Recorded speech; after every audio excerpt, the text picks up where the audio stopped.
ನಮಸ್ಕಾರ ವೀಕ್ಷಕರೇ, ಸಮತಾ ನ್ಯೂಸ್ ಕನ್ನಡಕ್ಕೆ ಸ್ವಾಗತ. ಉತ್ತರ ಕರ್ನಾಟಕದ ಹೆಮ್ಮೆಯ ಟ್ರಿಬಲ್-ಎಸ್ ಅಕಾಡೆಮಿಗೆ 5 ವರ್ಷಗಳ ಯಶಸ್ಸು. ಸಾವಿರಾರು ನಿರುದ್ಯೋಗಿ ಯುವಕ ಯುವತಿಯರಿಗೆ ತರಬೇತಿ ನೀಡಿ ಉದ್ಯೋಗದ ದಾರಿ ತೋರಿಸಿದ ಸಂಸ್ಥೆ. ಹೌದು ವೀಕ್ಷಕರೇ, ಉತ್ತರ ಕರ್ನಾಟಕದ ಹೆಮ್ಮೆಯ triple-S academy Bengaluru unit Chikkodi ಕಳೆದ 5 ವರ್ಷಗಳಿಂದ ಸಾವಿರಾರು ನಿರುದ್ಯೋಗಿ ಯುವಕ ಯುವತಿಯರಿಗೆ ವಿವಿಧ ಕ್ಷೇತ್ರಗಳಲ್ಲಿ ತರಬೇತಿ ನೀಡುವ ಮೂಲಕ ಭಾರತದ ಹೆಸರಾಂತ ಕಂಪನಿಗಳಲ್ಲಿ ಉದ್ಯೋಗಗಳ ಅವಕಾಶ ಕಲ್ಪಿಸಿ ಗಮನಾರ್ಹ ಸಾಧನೆ ಮಾಡಿದೆ. ಒಂದು ಉತ್ತಮ ತರಬೇತಿ ಯುವಕರಿಗೆ ಕೇವಲ ಉದ್ಯೋಗಗಳನ್ನಷ್ಟೇ ನೀಡುವುದಿಲ್ಲ, ಅವರ ಬದುಕಿಗೆ ಹೊಸ ದಿಕ್ಕನ್ನೇ ನೀಡುತ್ತದೆ. ಟ್ರಿಬಲ್-ಎಸ್ ಅಕಾಡೆಮಿಯನ್ನು ಮುನ್ನಡೆಸುತ್ತಿರುವ ಸಂಗಮೇಶ್ ಕುರಿ ಅವರ ಮಾರ್ಗದರ್ಶನದಲ್ಲಿ ಅಕಾಡೆಮಿ ಸುಮಾರು 5 ವರ್ಷಗಳ ಯಶಸ್ವಿ ಪಯಣವನ್ನು ಪೂರ್ಣಗೊಳಿಸಿದೆ. ಈ ಅವಧಿಯಲ್ಲಿ ಸಾವಿರಾರು ವಿದ್ಯಾರ್ಥಿಗಳು ತರಬೇತಿ ಪಡೆದು ವಿವಿಧ ಪ್ರತಿಷ್ಠಿತ ಕಂಪನಿಗಳಲ್ಲಿ ಉದ್ಯೋಗ ಅವಕಾಶಗಳನ್ನು ಪಡೆದುಕೊಂಡಿದ್ದಾರೆ.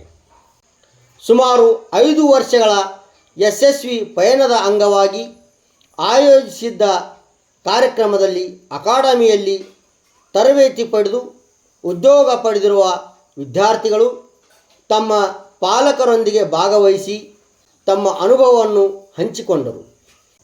ಈ ಸಂದರ್ಭದಲ್ಲಿ ಹಳೆಯ ವಿದ್ಯಾರ್ಥಿಗಳು ತಮ್ಮ ಶೈಕ್ಷಣಿಕ ಅನುಭವ, ತರಬೇತಿಯಿಂದ ದೊರೆತ ಪ್ರಯೋಜನಗಳು ಹಾಗೂ ಗುರುಗಳು ನೀಡುವ ಜ್ಞಾನವು ವಿದ್ಯಾರ್ಥಿಯ ಭವಿಷ್ಯಕ್ಕೆ ದಾರಿದೀಪ. ಆ ದಾರಿಯಲ್ಲಿ ನಡೆಯುವ ಪ್ರತಿಯೊಬ್ಬ ವಿದ್ಯಾರ್ಥಿಯ ಯಶಸ್ಸೇ ಗುರುವಿಗೆ ಸಲ್ಲಿಸುವ ನಿಜವಾದ ಗೌರವ. ತಮ್ಮ ವೃತ್ತಿ ಜೀವನಕ್ಕೆ ಮಾರ್ಗದರ್ಶನ ನೀಡಿ ಆತ್ಮವಿಶ್ವಾಸ ತುಂಬಿ ಉದ್ಯೋಗದತ್ತ ಮುನ್ನಡೆಸಿದ ಗುರುಗಳಿಗೆ ಹಳೆಯ ವಿದ್ಯಾರ್ಥಿಗಳು ಕೃತಜ್ಞತೆ ಹಾಗೂ ಅಭಿನಂದನೆ ಸಲ್ಲಿಸಿದರು.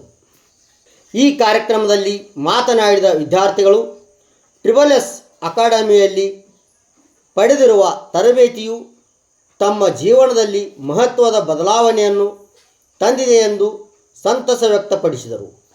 ಇದೇ ಸಂದರ್ಭದಲ್ಲಿ ಪ್ರಸ್ತುತ ತರಬೇತಿ ಪಡೆಯುತ್ತಿರುವ ವಿದ್ಯಾರ್ಥಿಗಳಿಗೂ ಉತ್ತಮ ಭವಿಷ್ಯವನ್ನು ರೂಪಿಸಿಕೊಳ್ಳಲು ಹಲವು ಸಲಹೆಗಳನ್ನು ನೀಡಿದರು.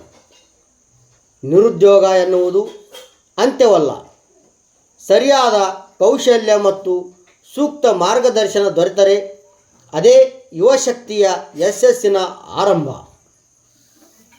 ಟ್ರಿಬಲ್-ಎಸ್ ಅಕಾಡೆಮಿಯ 5 ವರ್ಷಗಳ ಯಶಸ್ಸು ಕೇವಲ ಒಂದು ಸಂಸ್ಥೆಯ ಸಾಧನೆಯಲ್ಲ, ಉದ್ಯೋಗದ ಕನಸು ಕಾಣುತ್ತಿರುವ ಸಾವಿರಾರು ಯುವಜನರ ಬದುಕಿನಲ್ಲಿ ಹೊಸ ಭರವಸೆ ಮೂಡಿಸಿರುವ ಯಶಸ್ವಿ ಪಯಣವಾಗಿದೆ.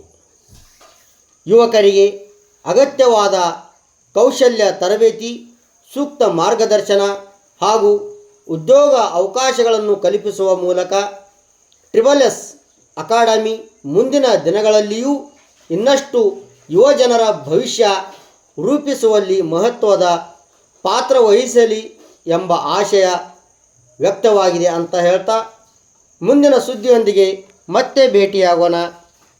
ಅಲ್ಲಿಯವರೆಗೆ ನೋಡ್ತಾ ಇರಿ ಮತ್ತು ಸಬ್ಸ್ಕ್ರೈಬ್ ಮಾಡಿ ಸಮತಾ ನ್ಯೂಸ್ ಕನ್ನಡವನ್ನು. ಮತ್ತೆ ಸಿಗೋಣ. ನಮಸ್ಕಾರ.